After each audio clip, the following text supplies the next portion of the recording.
What's going on, YouTube? This is SG1 Sports, and you're watching our Big Ten football channel.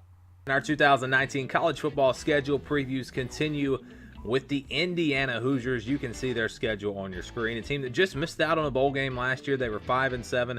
This team has been much more competitive the last couple of years, but just haven't been able to get that big win. And will 2019 be the year that they do it? We shall see. This is an offense that brings almost everyone back. Peyton Ramsey back at quarterback.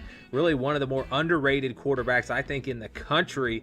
This kid can play, and he started as a freshman, beat out Richard Legault, who was a very good quarterback at Indiana, so that should tell you a whole lot. But he'll be back once again this season, and I'm expecting him to have a great year. And like I said, offensively, they are set. Defensively, they do have some question marks. They did lose some guys from last year, and the fact is that Indiana just doesn't have the same talent that a team like Michigan or Ohio State has. So that's really the only problem for this team. You look at the schedule, they open up against Ball State. That game is in Indianapolis, Lucas Oil Stadium. That's kind of strange for a big stadium like that to host a game between Indiana and Ball State, but that'll be interesting to see. They faced Eastern Illinois after that, then they jump into conference play with Ohio State, UConn after that, Michigan State on the road, Rutgers at Maryland, at Nebraska, Northwestern on the road at Penn State, Michigan, and then they close out the season on the road at Purdue in a game that once again could decide which team goes to a bowl game. I believe that was the situation last year. Purdue won. They went to a bowl game. Indiana lost. They had to stay at home. So there could, once again, could be a lot riding on that game if Indiana can get there. Again, this schedule is not super easy. You've got some games that they should win. They should beat Ball State. They should beat Eastern Illinois. And let's be honest, they should beat UConn. I realize that's an American team, and Indiana is not a powerhouse, but they should win that game. I really feel like they will win that game. UConn was terrible last year, one of the worst FBS teams in the country. So I'm going to give them wins in those three games, and I think they'll have a great shot against Rutgers as well. So you could potentially go ahead and give them 4 wins. The problem is they're going to be probably underdogs in the rest of their games. Ohio State, it's at home, but it's going to be tough. Michigan State on the road, Maryland and Nebraska back-to-back road games, Northwestern, Penn State on the road, Michigan at home, and Purdue on the road. So all of those games, they are going to be underdogs in.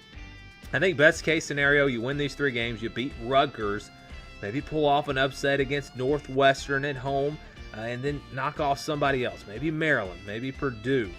Somewhere on this schedule, you'd think that maybe they could pull off a win. And I think worst case scenario is that they win these 3 games and then beat someone else, probably Rutgers or maybe someone else. But I think they could fall down to just 4 wins. So I'm going to say between 4 and 6 wins. That's my projected win total for this Indiana team. I think it's more likely that they miss a bowl game than it is that they make a bowl game. I think 4 or 5 wins is what's most likely going to happen with this team. Again, they're going to have to pull off probably 2 upsets to get to a bowl game, and I don't know if they're going to be able to do that. And that's, again, saying that they don't get upset by Rutgers or UConn or Ball State, games that aren't guaranteed wins. I think they'll win those games, but you never know, especially a conference game against Rutgers. That's not a gimme, and that's why I didn't green it, even though Rutgers has been really the worst team in the Big Ten as of late. So I think 4 to 6 wins, somewhere in there for this Indiana team. A bowl game would be a huge victory for them. And again, it could come down to that Purdue game at the end of the season where the winner goes to a bowl game and the loser stays at home. I think that is very, very likely what is going to happen. I'm not going to give away my prediction or anything at this point, but that's kind of the way I am leaning. I think this team finishes with 5 wins going into that Purdue game. So thank you for watching this video. If you're a Big Ten football fan, please subscribe to the channel. Leave us your thoughts down in the comments below. And for the latest in Big Ten football, keep it right here.